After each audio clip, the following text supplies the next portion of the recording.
Hello friends, like చేయండి, please subscribe చేయడం మాత్రం మర్చిపోకండి. అరుణాచలం వెళ్ళామన్నమాట. అరుణాచలంలో దర్శనం అనేది చాలా బాగా జరిగింది. ఇది రాజగోపురము. ఇలాంటి రాజగోపురాలు 4 వైపులా 4 రాజగోపురాలు ఉన్నాయన్నమాట. ఇంకా మేమైతే నైట్ టైం వెళ్ళాము. మాకు నైట్ టైం దర్శనం అయితే చాలా బాగా అంటే చాలా బాగా దర్శనం అయ్యింది. అసలు నేను అరుణాచలం వెళ్తానా లేదా అనేది అనుకున్నాను. చాలామంది అరుణాచలం ఖచ్చితంగా వెళ్ళి రావాలి అని అనుకుంటూ ఉన్నారనమాట.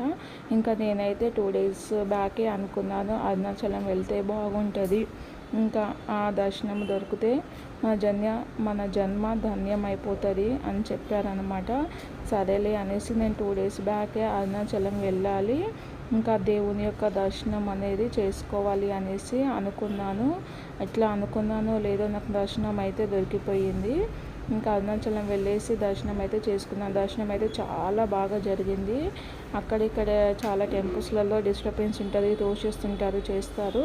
కానీ మాకు అలా కాదు, దర్శనం అయితే చాలా అంటే చాలా బాగా జరిగింది. ఈ అరుణాచలంలో ప్రత్యేకత ఏంటిదంటే మనం కోరుకున్నది అనేది ఖచ్చితంగా నెరవేరుతుందంట ఇక్కడ అయితే. ఇంకా నేను కూడా నా కోరిక అనేది కోరుకున్నాను. టెంపుల్ అయితే ఎంత బాగుందంటే అంత బాగుంది. ఖచ్చితంగా మీరు కూడా ఖచ్చితంగా వెళ్ళండి. ఒక్కసారైనా అరుణాచలము వెళ్ళడం మాత్రం మర్చిపోకండి.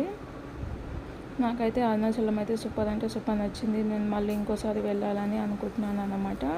ఇంకా అరుణాచలంలో మనకి ఇంకొక ప్రత్యేకత ఏమిటంటే ఇక్కడ శివలింగం మనకు అగ్ని రూపంలో ఉంటాడు.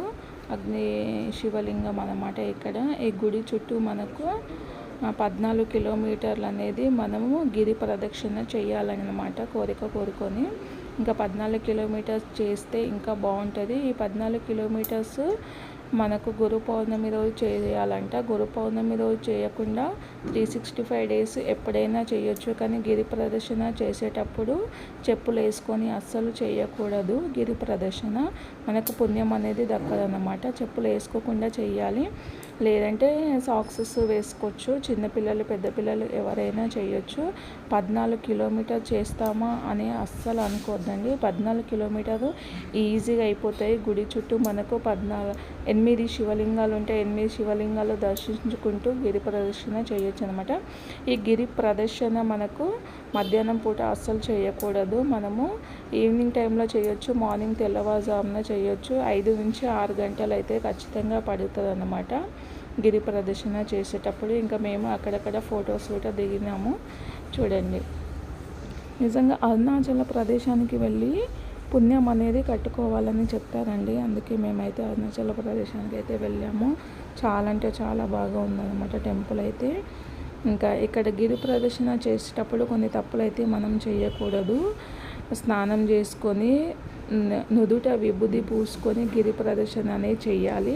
ఇంకోటి చెప్పులు వేసుకొని అయితే చేయొద్దు. ఇంకోటి మనం వెహికల్స్లలో అస్సలు గిరి ప్రదర్శన చేయొద్దు.